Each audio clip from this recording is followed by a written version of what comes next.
Саламатсыздарбы, жалпы Факт KG YouTube каналынын көрөрмандары. Бүгүн 19 майда бир нече эне жогорку соттун мекемесинин алдына митингге чыгышты. Алар соттордун мыйзамсыз түрдө үйлөрүн алып койгондоруна нааразы. Бир гана банктын үнүн укпай, бир гана элдин үнүн укпула. Банктар акча табуунун булагын кылып алып, элдин жалгыз үйүн алып атат. Ошого туура карагыла. Соглашение уступканы соттор эки тарапты чечмесе банктын гана караганда кылып коюп атат. Мен Жумадылова Светлана Калиевнамын, аты жөнүм. Биз бул жерде бүгүнкү күнгө чогулуп келген энелер, жалгыз үйлөрүн алдырып аткан энелер, соттордун адилетсиз чечимдери менен бир тараптуу банкка карап, банкка чечип, төлөнгөн акчаны дагы,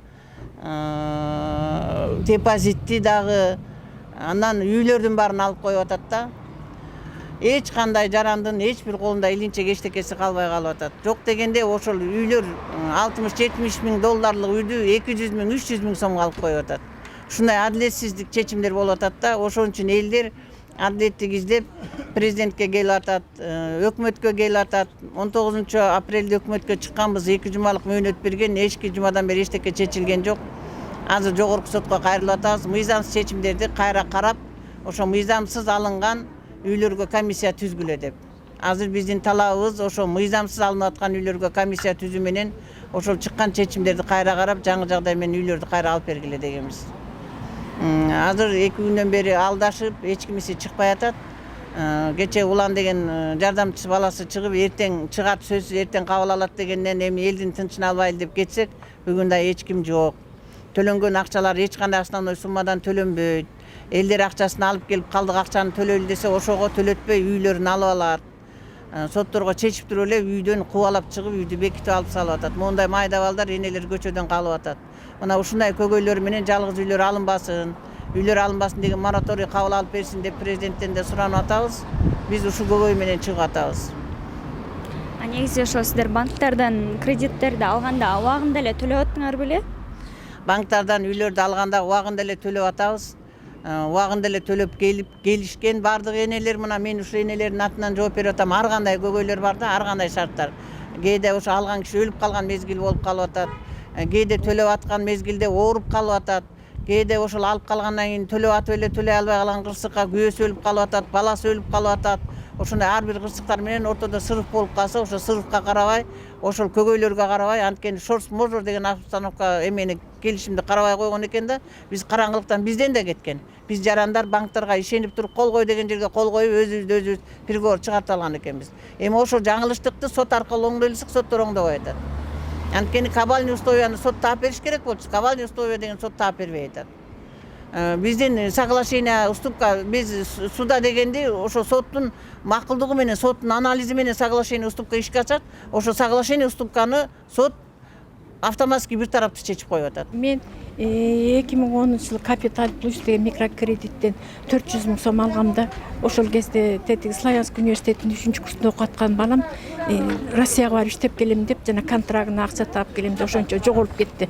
Өзүм башым айланып, мен кайгы болуп, ошентип жүрүп анан баланы издеш үчүн мен Капитал Плюстан 400 миң сом алдым. 1 сааттын ичинде чыгарып берди. 10 миң доллардын машинени койдум. Ошондо мес деген тиги жаңы чыгып эме болуп аткан. Анан бүт эле эксплуатацияга бериле үйүмдү земельный участок деп алып коюшту. Ошону менен мен ждеменияга барып, баламды эмеге чыгарып, кайдасында жүрүп, ушинтип мен 1-2 ай ортосунда эме болуп калдым. Тиги жанагы Калилов Саатбек Мыйманбаев Алмаз деген ошо директор болчу ошондо. Анан ал балдарга да ыйлап сыктап барып айтып, ушинтип атам, мен эмем түшүнүп болду. Анан 2 айдан кийин эме 85 миң сом төлөп бердим да. Төлөп бергенден кийин дагы убакыт өтүп кетти, ортосунда 1-2 ай өтүп кеткенде жана машинени болсо биринчи күнү койгондон баштап служебный машинеде кылып, ключун алып койду, эбесин алып койду, айдап жүрүп башты. Көрсө закон боюнча алар машинени койдурганга эмес жок экен. Анда эле мен билбейм, өзүм кайгы болуп жүрүп. Анан машинени ошентип служебный машина айдап жүрдү дагы 1,5 жылга жетпей туруп тиги машинени өздөрүнүн охранасын иштегенден аялына оформить этип алып коюшту. Эчтеке оценка кылбай, эчтеке эме кылбай. Анан мен тиги Нацбанкка арыздандым. Жээнбекова ошондо тиги зампред болчу. Жээнбекова чыгарып алып айтты да, тиги независимый эксперт алып келип туруп, машинени оценка кылат десе кылбай койду. аны кылбай анан мен аларга кайра дагы бардым да Саатбекке айланайын. Мен машине турмак, темир турмак, кара башыл баламды таппай айлам куруп отуруп калган. Ошону көтөр десем $1000 көтөрсөң эле ошону мен кредитин жаап калган десем кылбай койду дагы анан кийин аржан 60 000 сом калды деди. 60 000 сомду болуптур мага графикке коюп берди. Арыз жазып кеттим. Арыз жазып кетсем деген. Bir айдан кийин өздөрүнүн постановой лицосу Самудинов Таласбек деген киши. Бул деген артында 3-4 аял ыйлап жүрөт, үйлөрүн алдырган. Ошого деген булар ортодон акча жасашып, Альфия деген аялдан $19 000 алышып, ошо менин 60 000 сом калган үйүмдү сатып жүрдү ошого. Ошондон бери мынакей 7-8 жылдан бери Самудин мени соттон сот коюп жүрөт. Мировой эле эмеге келебиз деп биринчи сотко барганыбызда ошол сот Самудиновго тартып койду дагы тиги выселение деп чыгарып берип койду. Жайышкер район Каралтыдан келдим. Бу алганым болгон Аманбанктан 150 000 сом. 80 000 төлөгөм, квитанция бүт оригиналдар бар. 70 000 сом калган. Бүт соттор вообще мен жок, заочный решение менен мынакей Жайышкер районунда Жандралиева, Чуйский областнойдо Чекирова, Сейталиева, Абдиева, Верховный сотто Исакова, Темирбекова, Батыралиева. Ушу соттор мындай конституция, Кыргызстан конституциясы менен иштешпейт да, булар коррупция менен иштешет. Например, 70 000 сомго это где-то $700 мен двухкомнатная квартира Каралтан центринде. Ошону алабыз деп өзүнүн банктын рабочийлери, же судоисполнительдер, же вот соттор өздөрүнүн кызыгына алып, өздөрү эле алышат аларчы. Неметип. Анан кийин мен азыр вот, допустим, ошо решение Верховного суда отмена кылышсын, потому что Конституцияда Кыргызской республики 46 статья бар, что никто не имеет права лишаться жилья единственного. Например, булар болсо кайсы закон менен иштеп атышат? Только коррупция. Булар банктар менен сүйлөшөт, сговор болушат, суда даже адвокат бүт бары. Вот сам өзүң ойлосоң, это реально мен реальнымда, например, 70 000 сомго кантип можно двухкомнатную квартиру забрать. В центре вот мен квартирам ошо банктын жанында, прокуратуранын жанында Каралтыда. Я почему не стала платить? Форс-мажор. Разбойное нападение болгон, справкам бар, прокуратурадан роводан бар. Ошондон баштап банкка барсам, банк навстречу келбейт да. Они только говорят, төлөт. Мен аларга график погашения бергиле. Мен ишкылса мени банк оорук чагылды, я на них писала. Они незаконно мынчалык иштерди кылышат. Вот, например, Аманбак, Каралтыда филиалдар жабылды, они отмывание с Молдовы деньги делают, там даже техничку уволили. А сейчас говорят, что Аманбак немени сатып жиберип, ошон үчүн бизди азыр поголовно үйлөрүбүздөн ажырап атабыз да. Койдук бир копейкаларгачы. А мен, например, үйүмдү без боя не сдамся и квартирамды бербейм. Мен пенсионный возрастта эчке барбайм. Эч качан 70 000 сомго квартирамды бербейм. Верховный соттогулар, вообще соттор. Эмне үчүн силер заочный решение чыгарасыңар? И плюс еще за такую сумму өзүңөрдүн күлкүңөр келген жокпу? 70 000 сомго двухкомнатный квартираны алыш. Мен сакей ыраткан $45 000 кредит алып ай сайын переплатасы менен төлөп атсам да. Бирок депозитке да акча салгам, 10% алгам. Меники бизнеске деп алынган кредит болчу да. Ага деген 3 договорду оформить искусственно, ипотечный, внизу типка, анан кийин еще кредитный депчи 3 договорду оформить этип койушкан. Как будто мен өзүмдүн үйүмдү өзүм кредитке алгандай кылып, же ипотека алгандай кылып махинацияда жасашып коюшуп атат. Экинчиден алган акчаны ай сайын мен переплата менен төлөп аттым. Чем графигине караганда. Переплата менен төлөп атсам да, булар менин үйүмдү 7 айда эле протокол менен госрегистрге оформить этип 1 жылда сатып коюшуптур. Аны мен билбейм, протокол передача мененчи, протокол передача без меня өтүптүр.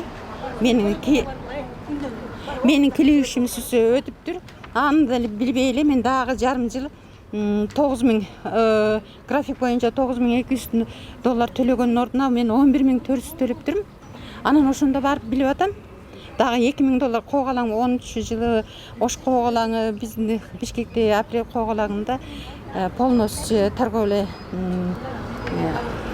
токтоп калган убакта да мен апарып ошол убакта мен переплата болчу. Ошол убакта да мен $92,000 $2000 кылып кассасына апарып өткөрсөм, консалтинг компания Вискардын счетуна салып коет да. А мен аны көрбөй эле квитанцияны алып кеттим. Анан мына жолдо карасам Вискардын счету дейт. Анан кийин кайрылып, как это Вискарга салып койсуңар, мен төлөгөн акчаны десем, сиздин үйүңүз сатылып кеткен, азыр Вискар сатып алган, Вискарга бергенбиз дейт да. Ну, не переживайте, кайта аласыз дейт. Алганда дагы $30,000 төлөйт экенсиз да. $30,000. Ана мен график менен өзүм бывший главный бухгалтер болуп анализ жасасам, бүт помесячно меники переплата экен. Ошондой 1,5 жылда мен булар менен 3 жылга алгам да. 1,5 жылда мен алган $1,45,000, $1,700,000 сом болсо, мен 1,5 жылда $1,5 миллион төлөп коюп турмун. $1,5 миллион 100 миң, $1,5 миллион 100 миңди төлөп коюп турмун да.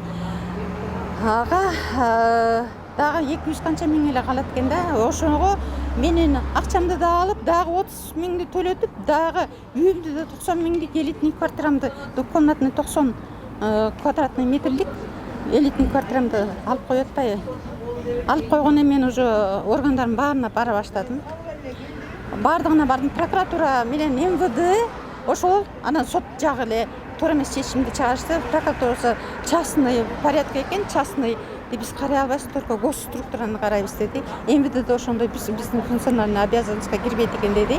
Но башка чечимдерди чыгартып алдым. Менин квитанция менен эле, и банктын договорун мен банк өзү алдым деген квитанция менен эле барганда мага переплата, мошеннические действия банка деп Совет оборонадан чыгарып берди 14-жылы, 13-жылы жогорку кеңештин 3 окуудан өткөрүн чыгарып беришти.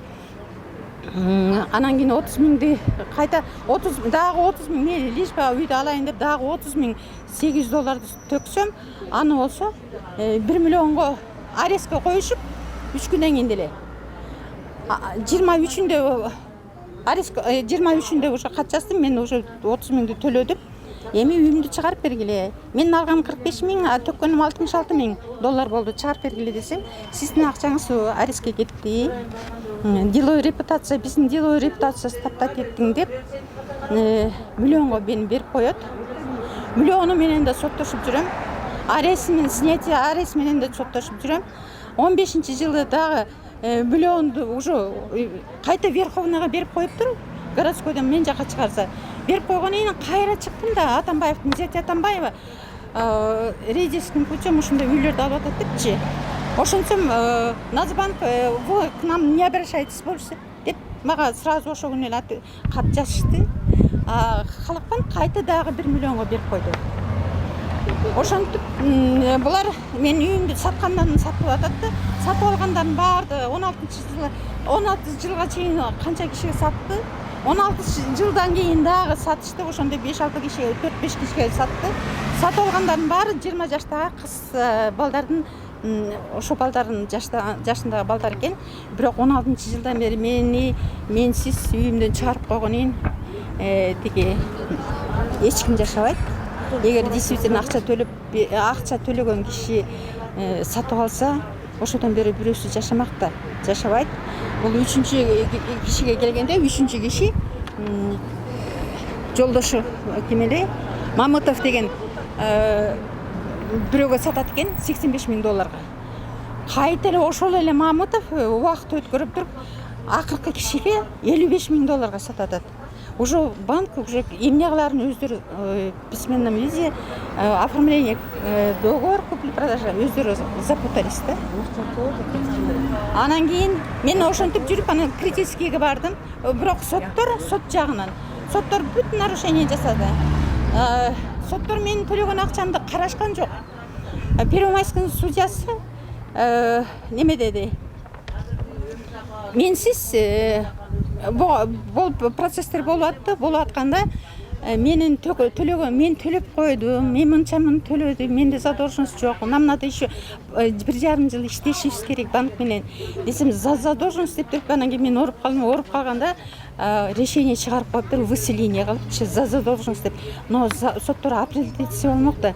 Мен айттым да сотторгочу, ай Сакеева канча алдыңыз эле, мынчаны алып туруп бербей коюптур, сиз аферист экенсиз деп бетиме эле айтып калачы десем, эч ким антип айта алган жок.